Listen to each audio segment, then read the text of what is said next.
bạn ơi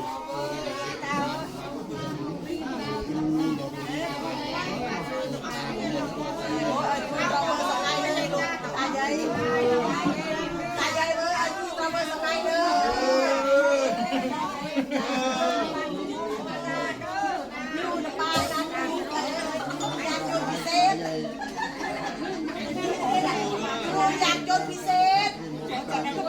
รัฐบาลไม่ได้นะอยากเป็นพิเศษนะยากจนต่อเนื่องเลยเนี่ยครูอ่ะ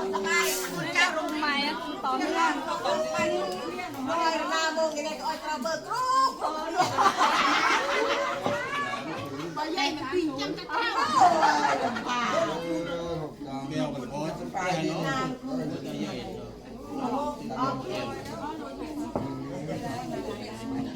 อาจารย์หรือกรรมการจะเรียกตัวตัวก็โมกุจานะอะไรอย่างเงี้ยเงี้ยหมดจริงๆเลยว่าเราพี่นี่ให้ดูเยอะของน้านะให้น้องคนทำเลยทำไปทำเนี่ยมาแล้วเส้นตอนน้องก็มาเรียนเนี่ยเราไล่ไล่คอยยายการดูแลของป้าละชัน